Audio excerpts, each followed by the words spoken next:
A pleasant day to everyone. We are the Group 3 and our topic is all about social literacy. But before we start our reporting, let me introduce to you first the reporters who will give us a deep understanding about social literacy. So we have Kagampang Evan Fred, Kapangpangan Bridge, Kunog Charilyn, yours truly Sinco Pearl Ira, Dadius Leia May, and Monteverde Leia. The objectives of this topic is to develop understanding of the working definition of social literacy, explain the roles of parents and teachers in teaching skills to children, and lastly, to discuss and examine issues in social literacy. So when we say social literacy, what comes in your mind first? From the word literacy means to be literate, and social means to socialize. So, what is social literacy? Social literacy concerns itself with the development of social skills, knowledge, and positive human values that enable human beings to act positively and responsibly in range of complex social settings. So from the word social, we must have the skills to socialize with other person regardless of their standard of living, and one must possess a positive attitude and values. So social literacy is also the knowledge of how to behave and treat other people in a way that is morally upright, justice, and equitable, with a view of promoting positive and productive relations that are free from unfair prejudices, hate, and discrimination. So just like what I have said earlier, as a person, we must treat everyone with fairness, especially we are a student and we are educated, so we must be literate in socializing. So this topic will really help us to learn more about how to be literate in socializing people, especially people in the 21st century. So when we have this three description, then we are a social literate person. First is morally right. So when we say morally right, we refer to thoughts, speech, actions, and motivations that adhere to a standard of right and wrong. As a social literate person, we must consider diverse group of people. So we must manage our ego to have a good relationship among others and build consciousness to establish unity. So next is just, from the word justice. So just refers to speech, actions, and behaviors that are in line with the fixed standard of justice. So it is a system that promotes and rewards good, at the same time punishes wrongdoing. So when it comes to justice, all people must receive same amount of opportunities that contribute a better life, and a social literate person must be aware of that. So next is equitable. So equitable are the speech, actions, behaviors, and decisions that treat everyone with fairness, regardless of background or circumstances. So equity seeks the good of others and labors to find means by which everyone gets what they want, rather than simply everyone gets the same thing in the same amount. So we must remember, we must stick to the word everyone gets what they need, rather than everyone gets the same thing in the same amount. So because when we think deeply about the meaning of the word, so everyone needs, needs of people is what matters the most, right? So peers and schools plays a formative role in the social skills development of children. These social skills are often expressed as consisting of three interrelated components. They are the social perception, social cognition, and social performance. So when we say social skills, from the word social and skills, so it is defined in literature as the ability to interact with others in a given social context and specific. So the ability to initiate, maintain, and end a conversation, to reading social signals, to more complex skills such as solving problems and resolving conflict. So, there are several types of social skills that must be mastered for a child to be socially adept or very skilled or proficient. So, the following examples represent some of the fundamental principles of relating well to others, and it will be discussed by the next reporter. Thank you. So, in this portion, I'm going to introduce to you the several types of social skills. The question is, why is it important for us to have a social interaction or to have a better social interaction? So, a positive social interaction have a wide range of both physical and mental benefits. These physical and mental benefits includes increased cognitive ability, good mental health, good communication skills, and also independence. And it could also improve physical health, especially in those older people. That is why it is important to us to have a social interaction with the people that surrounds us. So I'm going to introduce to you the several types of social skills. The first skill we have is the greeting. So greeting is the first part of social interaction. This In this part, the children develop relationships with their peers by interacting to them. Greeting with others are not just done with mere words, but with also facial expression. The non-verbal part of greeting someone is just as important as the words, because this will be our indicator that someone is really glad to see us or to greet us, or if that someone is frustrated or happy, and so on. The second skill is initiating conversation. So, according here, in order to carry on a conversation, a child must be able to initiate, to maintain, and close conversation appropriately. This requires good listening and attention skills, as well as the ability to take turns and probe for missing information. Being a good conversationalist requires turn taking and reciprocity.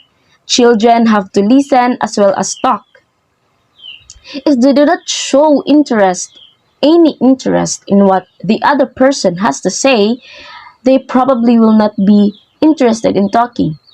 He said impulsive children often have trouble knowing when to talk and when to listen, because the ability to verbally and non-verbally initiate conversation is important, because effectively being able to initiate a conversation allows students or us to gain independence and create social relationships with our peers and the people that surrounds us. So it is very important for us to initiate conversation. The next skill is understanding the listener. Once a conversation is initiated, it has to be maintained. And in order to do that, it is important to understand the audience one is talking to. To converse in a socially appropriate manner, children must be able to take the perspective or point of view of the other person. The children must be able to know when to talk and when to listen. Because when we met people who deeply listen to us, we are able to feel that we are deeply heard or cared about or understood. Communicating in a way that we feel that we are heard or understood helps strengthen our relationships and our perceived quality of this relationship. To do this, a child must pretend that he or she is the listener and think about what he or she needs to hear to understand what is being said. The next skill is empathizing. Empathy is more than perspective taking. It means that one is able to feel what the other person feels. Empathy allows one to really connect with other people. So, what is really the difference between sympathy and empathy? Sympathy, ju- sympathy involves understanding from your own perspective, while empathy involves putting yourself in the other person's shoes and understanding why they may have these particular feelings. Empathy is more stronger than sympathy. It goes beyond feeling of compassion for their loss. It is important for us to empathize, or empathizing is very important because it helps us understand what the other is feeling so we could respond properly or correctly to the situation. Also, research has showed that greater empathy leads to more helping behaviors. So that is why empathizing is very helpful for the other person and for us. Reading social cues. It is very important to read social cues in a conversation. Cues are the hints and signals that guide us to the next thing to say or do. Social cues can be verbal or nonverbal. Examples of verbal cues are the facial expression, the body movement and posture, gestures, eye contact, touch, voice, and many more. Also, good detectives pay very close attention to the non-verbal cues. The next skill is previewing or planning. Conversation also requires that one previews or thinks about what effect the words or actions may have on the listener before she says or does them. If the impact will be negative, one can adjust what she might say or do. They say your words can either break or make someone. It is very powerful. Words are very powerful, and if it is said wrongly, it can either destroy that person or it could also destroy us. Okay, it is very also very harmful to us. That's why we need to mind our words. And it is not advisable for us to speak when we are angry because when our words are already said or spoken, we can never really take our words back. The next skill is the problem solving. Problems and conflicts are often part of a social interaction. Conflicts cannot be avoided and are often necessary to clear the air. This requires negotiation and compromise, give and take that results in a situation where all parties can live with and help maintain friendships. Skill would be apologizing. Everyone makes social mistakes at one time or another. A person with good social skills is confident enough to make a sincere apology for her error. This is the courageous act and is the quickest and easiest way to correct a social blunder. Apologizing is a sign of humble and mature character when one commits mistakes. Apologizing helps repair a relationship by getting people talking again and makes them feel comfortable with each other again. Sincere apology allows you to let people know that you're not proud of what you did and wouldn't be repeating that behavior again. That's the several types of social skills. So I'm gonna leave you with a quote by Chip Hyken that says, recognize that every interaction you have is an opportunity to make a positive impact on others. A pleasant day to everyone. Good morning. I am Evan Fred Kagampang from BSED Mathematics, and for today's video, I'm going to discuss the role of parents and teacher in teaching social skills to the children. As you can see in the slide, we have here a quote from Ben Franklin. You tell I forget, teach me, I remember, and involve me, and I learn. This is a quote all about how children being learned from their parents or teachers. Sometimes children will forget for what being advised from their parents or teachers, but when you remember them again and again and involve them, and they can learn, and from the learning they have learned, they can apply it in their real life. Okay, so the school, parents, and teacher play a vital role in holistic development of the child. We all know that the parents are the first mentor, and the teacher is second. And both of them, teacher and parents, have an immense contribution and responsibility in shaping child's personality. So I'm going to explain one by one the role of parents and teacher and the parents-teacher relationship in developing social skills of the children.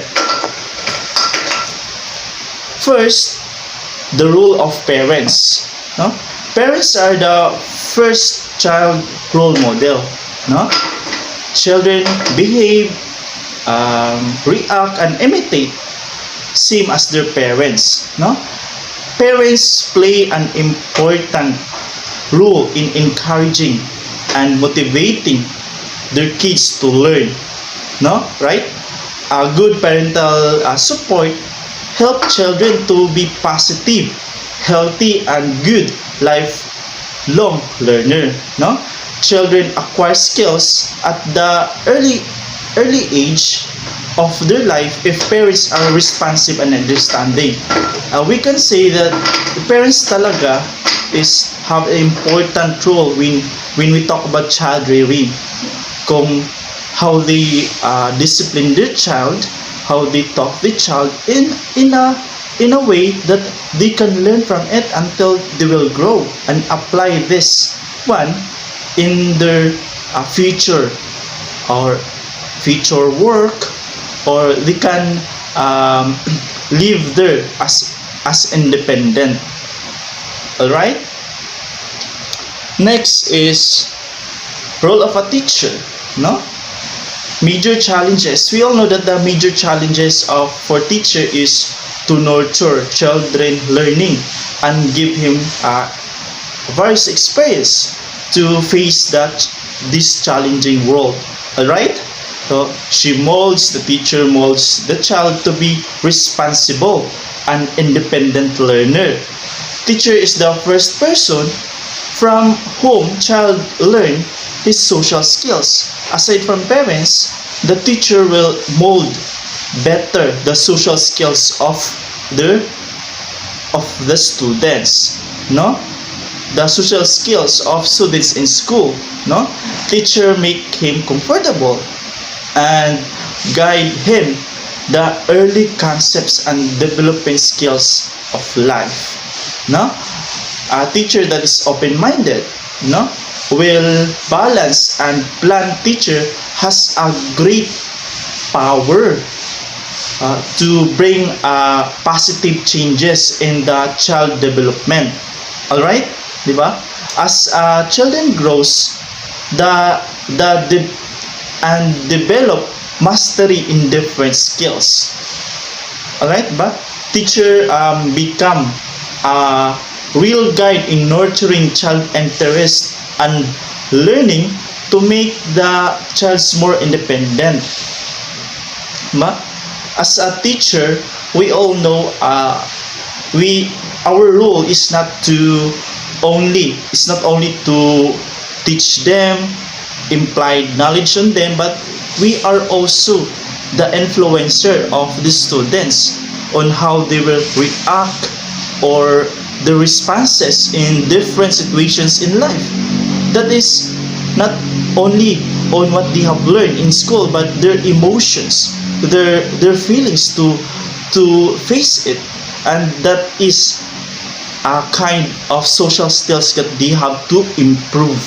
All right, and that is the role of a teacher, to develop more the social skills of the students. Aside from parents, the first model of the children, the teachers also can be a key, or will be the key to improve to complete the holistic development of a children, right?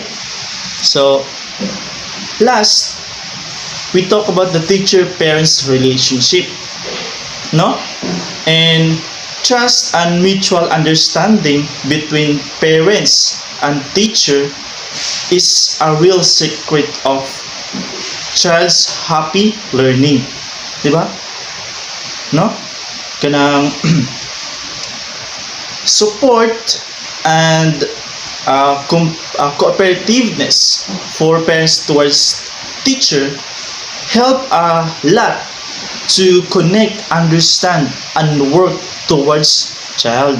No, it's a remarkable. It will be a remarkable positive change is seen in a child if the parents and teacher understand and work hand in hand. No, a parent-teacher relationship will lead child to be positive towards attending school. Now, it is important also if a teacher and parents have communication to plan or to discuss what are the needs of the students of or the child or the kids of parents in order to support them, their needs, or what are the things that the teacher and parents were going to do for them to assess what is the most important need to be enhanced by this children, especially their social skills, no?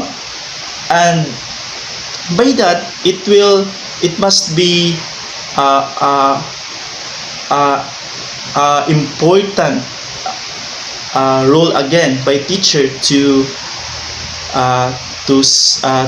help their students and the teacher to help to guide their children and to avoid being bullied, being harassed, and even in a diverse school, in a diverse surroundings, it will have an acceptance and celebrate can greatly enhance or having a good relationship with the other students will enhance the social skills of children, no? Their social abilities, their sense of belongingness and self-esteem must just in the class, dili lang in the class, but they will apply it also in life as well. Okay, that's the important important key that we have to remember, or we have to take note about the teacher, how teacher parents relationship are very important in enhancing the social skills of students. Okay, for takeaways, take note: a good parental support help child to be positive, healthy, and good lifelong learner. Teacher has a great power to bring positive change in that child development, diba? And teacher-parent relationship lead child to be positive towards attending school. Okay, I hope you have learned a lot in our discussions about the role of parents and teacher in teaching social skills. No, those are the remarkable, or we'd say the important ways that have to be taken by teacher and parents to again develop the social skills of the children. All right, so that's all my part, and thank you for listening. Thank you. Issues in teaching social literacy. So it is how children develop their social literacy is intrinsically a contextual matter and is not something that can be easily traced in a linear or developmental fashion. So the acquisition of social literacy is through social practices and it is a complex matter. So it is really a complex process as it is historically and culturally conditioned and context specific. It says that children learn and become human through social interaction and it is through social practices. So it is also the case that children engage in social activity before they are taught it. So in other words, children are disposed to be social before they learn what sociability is all about. So there are two distinct ways on how children learn to live socially with each other and with adults. The first is normative and communal. It is where children learn customs that provide them with a guide to acting ways that minimize conflict. So, in a normative view, children are persuaded of the moral force of acting socially through their voluntary community. So for example, it is through membership of a church or a club. So children will not only know the correct behavior but will also perform the role without any need for regular, conscious reference to the rules governing it. And the second view is the pragmatic rather and individualistic. It is where social order is dependent on sanctions and formal agreement. So,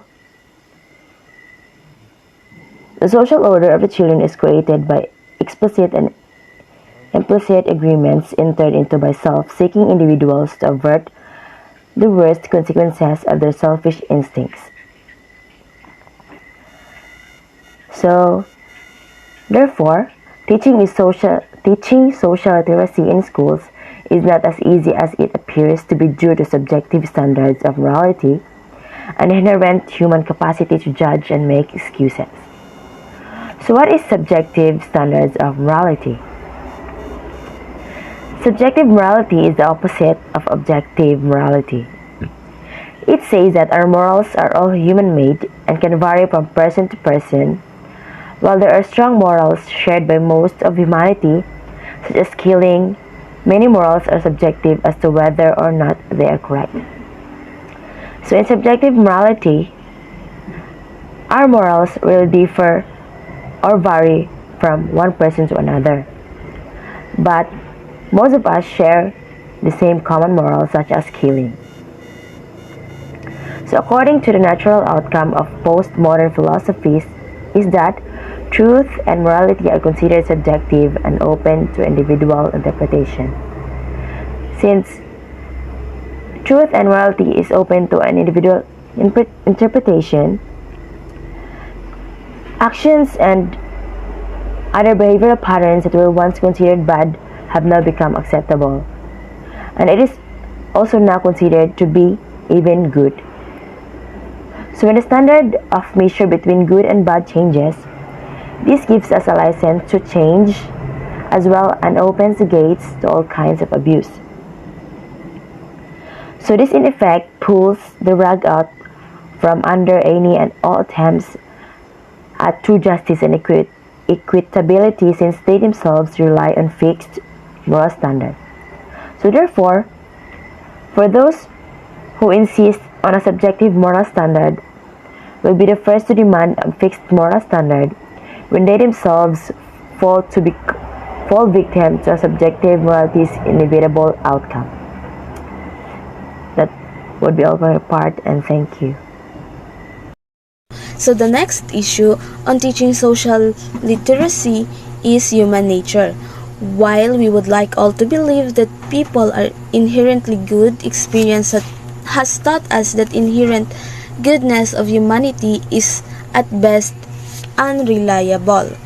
So, because people are inherently good when then it is believed that men are naturally born good and it is just the society that corrupts us. It is also likely to believe that it is natural for us to be good. Many helps other who is in need without expecting anything in return, but there are also people who choose to be ignorant towards their action. So in other words, the goodness between us is sometimes it is there and often it is not. We are quick to champion the cause of moral uprightness, justice, and equity, but balk when our words and action come under their scrutiny. In other words, we insist that others be judged according to a fixed moral standard but invoke a subjective one when our own behavior is questioned. So we often like to correct others towards their actions, but we get in denial when our actions or behaviors are the one being correct. So there are instances that if a person commits something bad towards you, you will always have the reason to blame them. And there are also instances that when we commit mistake, we will also find lame excuses to justify our mistakes. Then we demand justice when we perceive ourselves to be a victim of wrongdoings. But we surround ourselves with excuses when we do wrong. We insist that others treat us equitably, but are reluctant when treating others with equity cost more than we expected.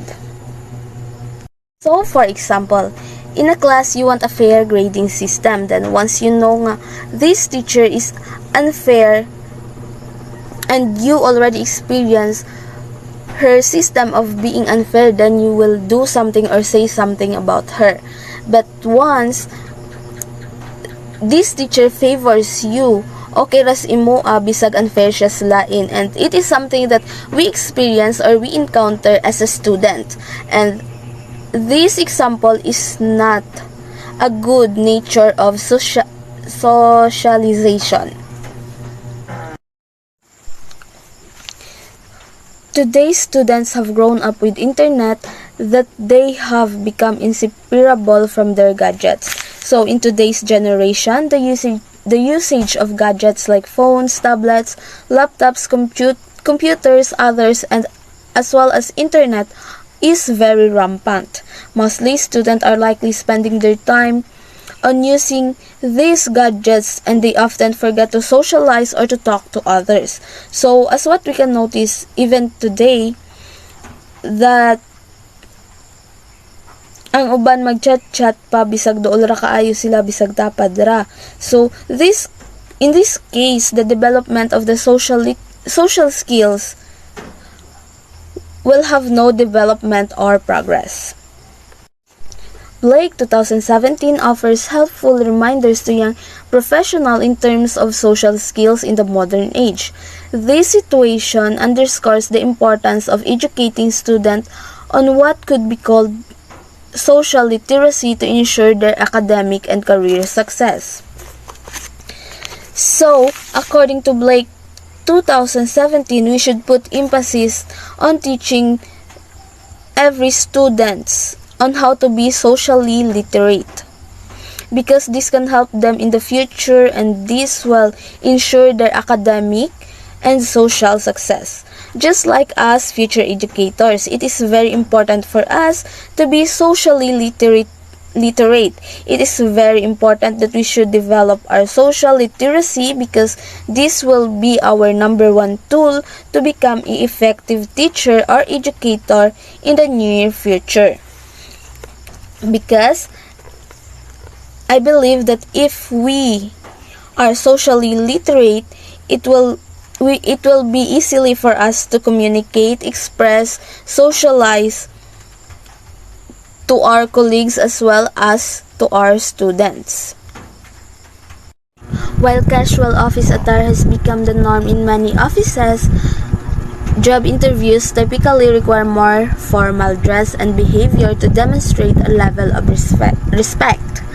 Stories prevail of young adults showing up interviews in casual clothing, texting, or using phones during job interviews, or even bringing their parents with them. Such behavior demonstrates a lack of situational awareness about what is appropriate to do in different social circumstances. So in today's situation, we are binded by the standards set by the society. We are bound to follow the etiquettes and the norms behavior of the people because these are the appropriate idea of the society. We are following the trend of the society even it is not the same as what we viewed it. While in college, classrooms or actual office atmosphere may allow for more casual dress codes, students need to be taught what is socially acceptable in terms of dress or behavior for them to stand out above their colleagues. An ability to read social situations illustrate strengths to employers, quickly picking up on clients' mood or expectation in various businesses or cross-cultural situation can be the difference between success and failure. Our ability to read social situations or ability to adapt in the situation gives us the strength and advantage in dealing with other people. So understanding the social cues and the facial expression of the people around us can provide us a very good advantage about closing an contract. Communicating So hi everyone, my name is Bitch Kapampangan and today we are going to talk about my part in the report. So my part is about social intelligence in traditional and technological communication. So first, before we tackled everything, I am going to discuss about what is social intelligence. I will give a short description or definition of what is social intelligence. So social intelligence is the ability to interact with others and build relationship while being authoritative and sympathetic. It results from self-awareness and effective emotional control.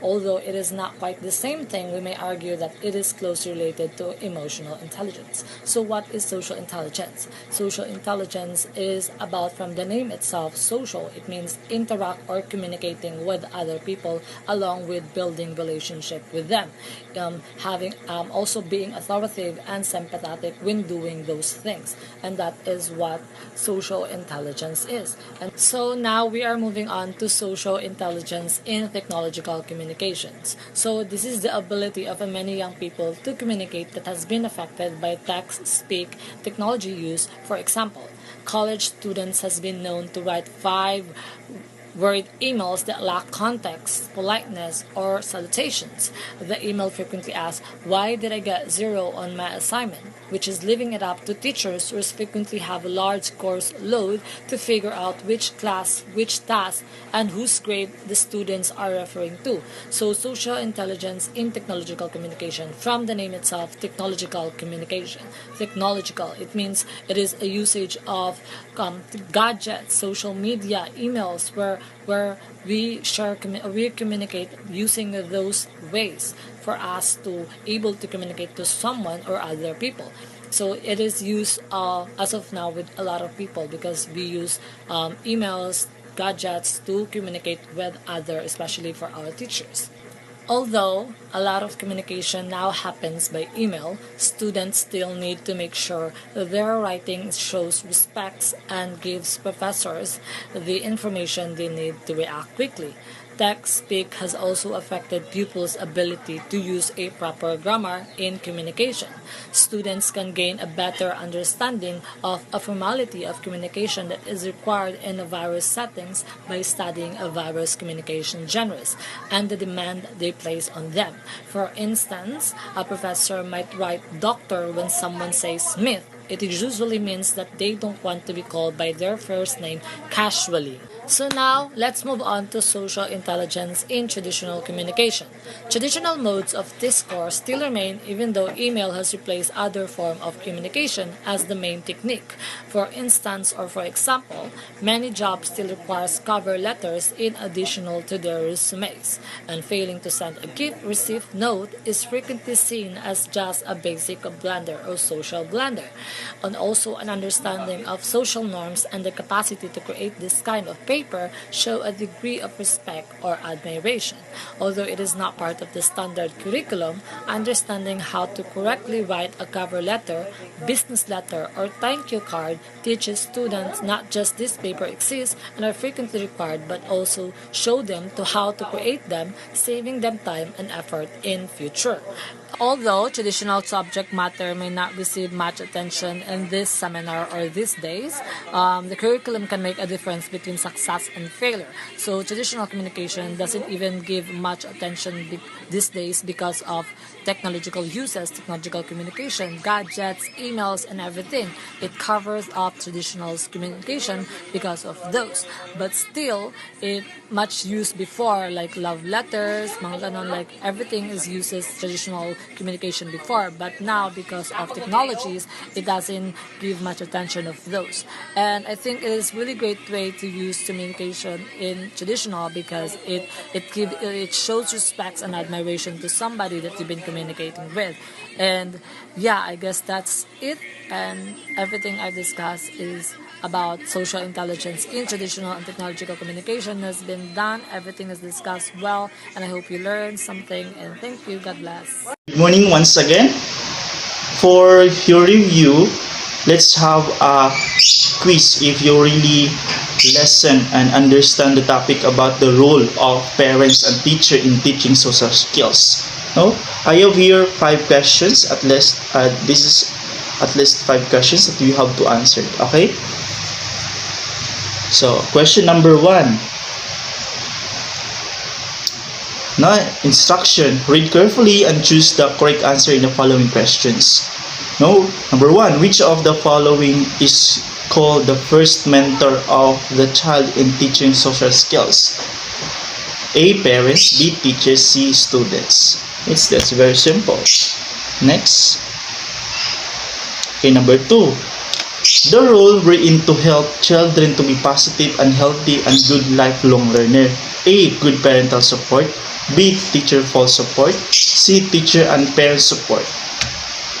If you really listen in my discussion, then you can answer this question. Okay, number 3. A role in which to develop mastery of different skill of a child to become them more dependent to deals in real life. What is this? A role of a teacher. B, a role of a parent. C, a role of government.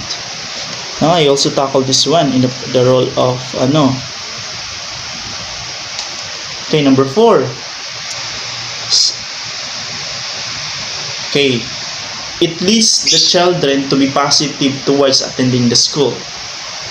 What kind of relationship is this? Or what is what the relationship impart in this statement? A. Teacher-parents relationship. B. Government-parents relationship.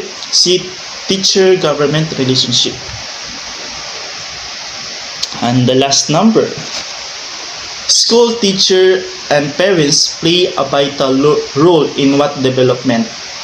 A. Holistic development. B. Cognitive development. C. Social development. Okay, and that is the last item. I hope you answer the correct answer. You have answered the correct choices, and this is very easy lang naman.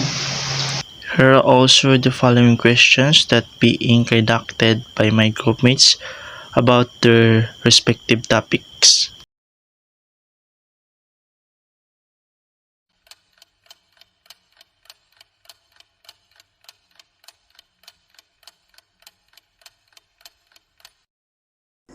For the quiz, the instruction is provide answers to the following question or statement. So the first question is, what are the distinct ways of how children learn to live socially with each other and with adults? And the second statement is, It is the opposite of objective morality and says that our morals are all human-made and can vary from person to person. So wrap up question. He quoted that professionals should underscore the importance of educating learners on social literacy. Number 2, based on your understanding, what is the concept of human nature in the issues of teaching social literacy?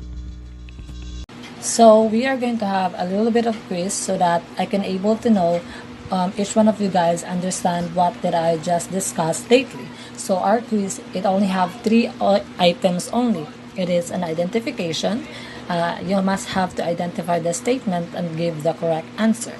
Number 1 is the capacity to communicate and form relationship with authoritative and sympathetic. What is it answer? Number 2, it has also affected pupils' ability to use proper grammar in communication. Number 3, it still remains even though email has replaced other form of communication as the main technique.